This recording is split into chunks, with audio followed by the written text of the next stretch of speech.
This episode is brought to you by Hasa. Liquid is clearly better. Liquid chlorine is the highest purity, works immediately, has no added cyanuric acid or calcium, and it will leave your pool safe, clean, and clear. And by the Bottom Feeder professional grade battery powered vacuum system. It sucks to clean pools, so cleaning pools sucks less. Get $100 off with code DVB100. This episode is brought to you by Skimmer, the #1 pool service software in North America. With Skimmer, you can streamline your schedule, grow your revenue, and keep your customers coming back with 5-star service. Whether you're a one-person operation or an established team, Skimmer is your partner in success. Visit getskimmer.com/poolguy to try Skimmer for free for 30 days. The Pool Guy Podcast Show. The Pool Guy Podcast Show. The Pool Guy Podcast Show.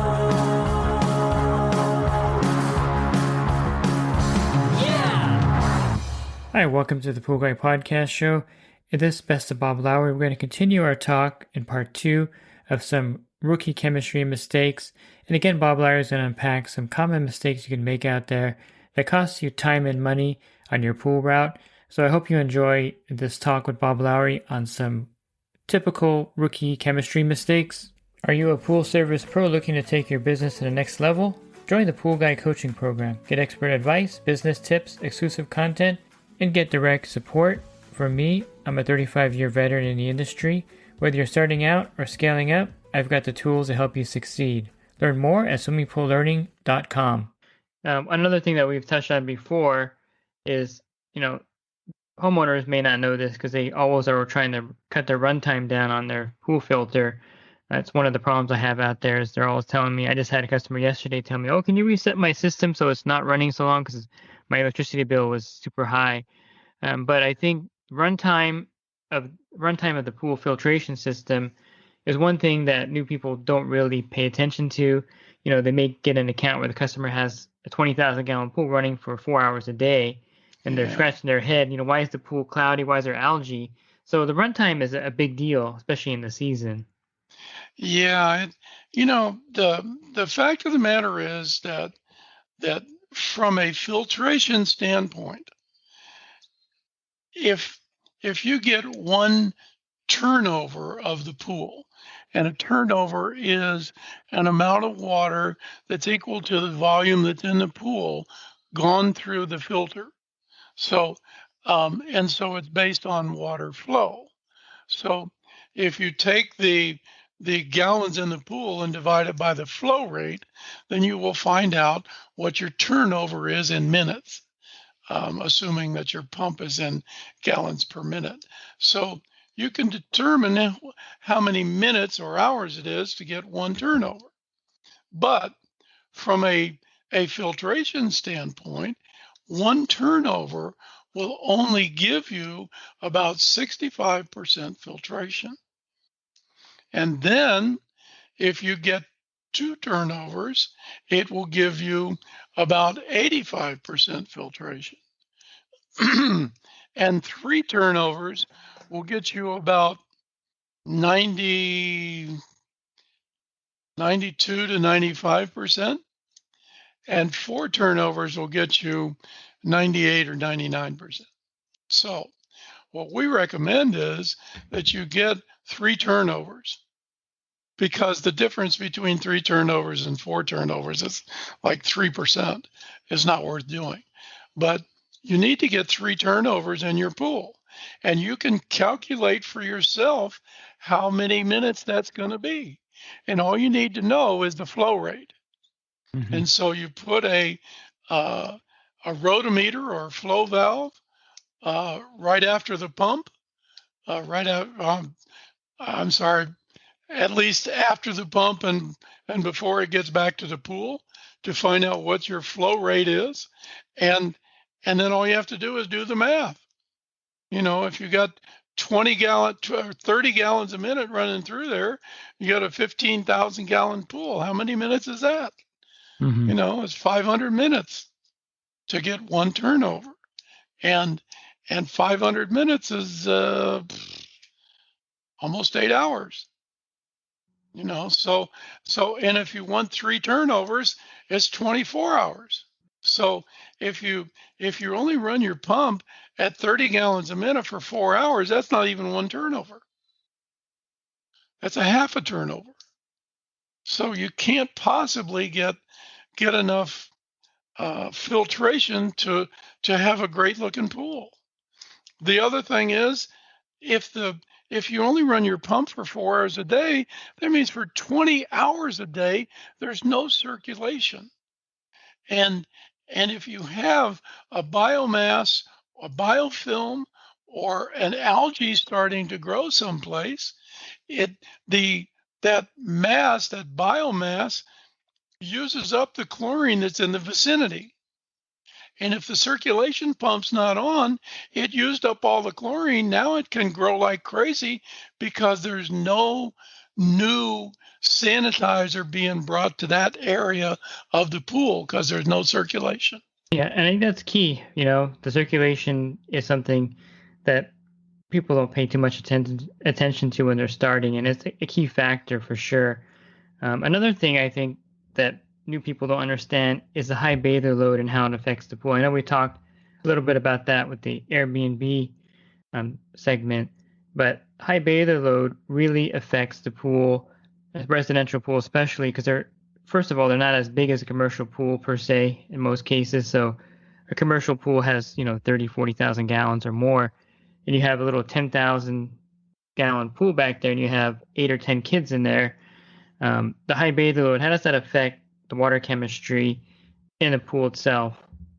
Well, the biggest thing is that the chlorine level goes to zero quickly. We hear this from homeowners all the time.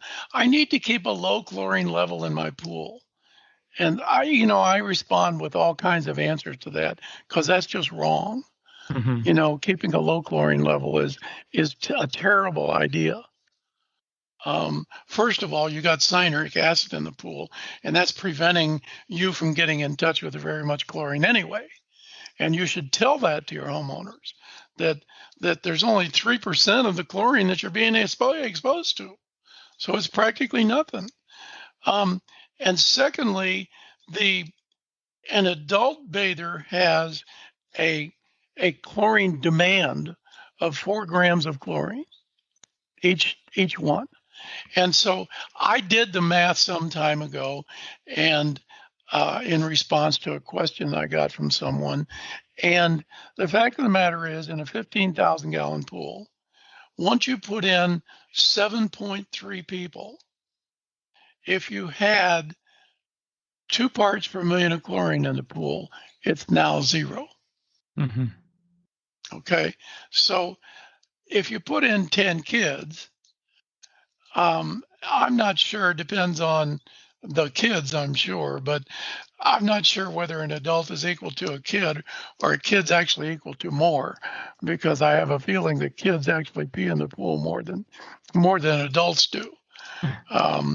But in any case, maybe 10 kids is equal to 7 adults. So the minute you put 10 kids in the pool, you're out of chlorine. Mm-hmm. And if it's a 1 call a week, how long is it going to be? How long does that bacteria from those kids have to multiply and thrive in that pool till you get back and put some chlorine in it? That's the thing that you need to think about. The number one thing that you are charged with as a service guy is to provide safe water. And if you ask a homeowner, they just did a survey, the number one thing that people want is safe water. So you're supposed to provide safe water. How are you going to provide safe water if 10 minutes after 10 kids get in the pool, there isn't any chlorine? How are you going to do that?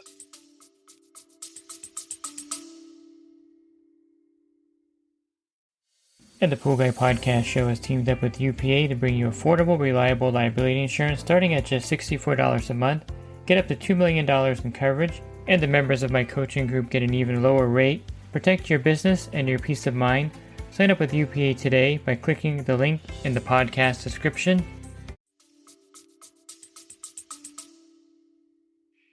Yeah, and so I think the key for that is even as a new pool service provider, communication with the customer. Nowadays, you can they can text you, and I would let the customer know, hey, look, if you're having a pool party, let us know ahead of time so we can prepare for it. Absolutely. And we may be able to leave you, a gallon of liquid, whatever we can leave you after the party to pour in.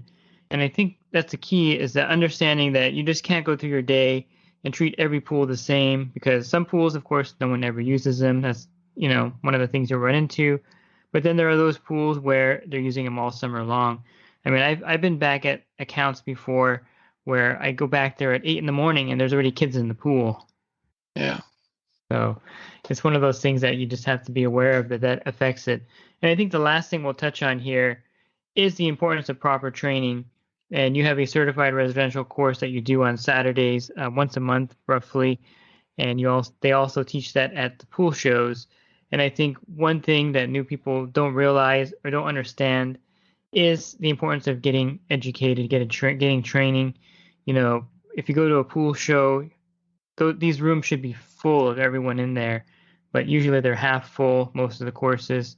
And I think the importance of education and continuing education is important, because you've even said new things come on the industry that you weren't aware of in the past, and you have to kind of be up on it. And your tech bulletins are a great way of getting that out there. And I just read the one on pH that you put out there.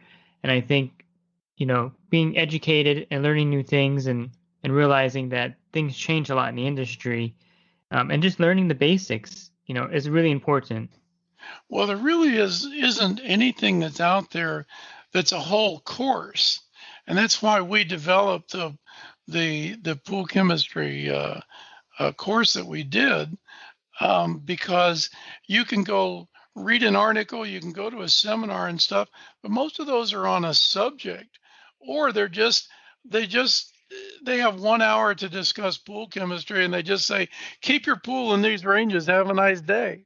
And you're still left with, how do I do that? I would just say, get educated, learn what you're doing. If you attend a seminar, recognize that the guy is just talking about one subject. And what we try to do is we put it all together so that you understand that if you go to a seminar and some guy says, it's okay to keep cyanuric acid higher, he doesn't tell you what it's going to do to pH and what it's going to do to how much chlorine you're going to need in the pool. All he's doing is saying it's not going to hurt your plaster or something. So recognize that listening to a subject is not the same as listening to a whole course. And you really should these days listen to a whole course so that you know what you're doing. Yeah, and I think your particular course, I took it several months ago. You go over the gambit. You go over what water is. Basically, you start at the basic, and you work your way up. And a lot of things that we cover in these podcasts, you cover in the class, and they get certified. So they get certification. They get a patch. They get a little thing they can hang. And I think it's important to have that certification and the education, more so your class over the CPO. Not that CPO is not necessary, especially if you're doing commercial accounts, but I think the CPO course does not focus on the chemistry like your course does. Well, and I used to be a CPO instructor, and I can tell you that the number of pages on chemistry in the CPO manual is about 50 pages. And the book that I wrote that goes with the course is 228 pages of chemistry. Mm-hmm. And then we also have a second book that's 28 pages. So we have 250 pages of pool chemistry, and CPO has 50. I often joke and say, if you want to know how to clean toilets, take a CPO course. If you want to know pool chemistry, come to our course. Yeah, and I'll definitely give a plug for the course at the end of the podcast. In fact, I'll do that in all the podcast episodes so people can find the course. Yeah, we do have some that are in person. I'll be giving a course probably at the Pool Industry Expo in September. And we just finalized that like yesterday. Okay. And I will probably be giving a course after the Dallas show, the Pool Expo in Dallas. We're probably going to give a class on Friday after the show. Okay. In person. And I may give one at the Atlantic City show in late January. Got it. Yeah, so My you're definitely instructors will be giving them online and in person, whenever they want to. And we now have 6 active instructors that are teaching the pool chemistry certification course. Yeah, they can find that easily by going to your website, pcti.online, and then you Yes. have the courses there. They can also sign up for your tech bulletins. There'll be a pop-up when you go there, and I recommend you sign up for Bob's tech bulletins. They come in about quarterly. Is that about right? I try to do one a month, but it Okay. seems like they're getting farther apart these days. Well, you're pretty busy. But there are 15 tech bulletins on the website that are free that you can look at online or even download as a PDF. Well, again, I thank you for the time with all the content here. And I think, again, the education, I think, is a key. And then learning as much as you can about what you're doing out there is the key to success in any industry, whether auto mechanic or computer programmer. The more you know, the better you're going to be at your job, and the better you're going to serve your customers, and the better you're going to be at your business. I think the confidence that being educated gives you is the key. And, people say, oh, you don't need a college degree because, you can make more money without it. But with that said, at least a college degree gives you that confidence that you have that knowledge base. And the same in the pool industry. The more courses you take, the more education you get, the more confident you're going to be out there servicing those pools. Chemistry is something you use every day in every pool. And understanding the chemicals and the chemistry are what you're making your living from. The rest is just maintenance. Anybody could do. You could teach somebody how to check the filter pressure and clean the skimmer basket and the pump strainer basket, how to brush it and vacuum it. You can teach them how to do that in 2 days. The rest of it is understanding the chemistry, but you use it every day. What's the first thing you do when you go to the pool? Take a water sample and measure the things that are in the water, and then start adding chemicals. You need to understand If you're what they're looking for the doing. podcast, you can go to my website, swimmingforlearning.com. On the podcast, on the banner is a podcast icon. Click on that, and there'll be a drop-down menu with over 1,800 podcasts for you there. And if you're interested in the coaching program that I offer, you can learn more at poolguycoaching.com. Thanks for listening to this podcast. Have a great rest of your week. God bless. This episode is brought to you by HASA, providing products that deliver clean, healthy water for every aspect of everyday life. The bottom feeder battery-powered vacuum system, portable, powerful, and only weighs 12 pounds. And Skimmer. Get Skimmer, America's #1 pool service software. Podcast listeners can try Skimmer for free at getskimmer.com/poolguy.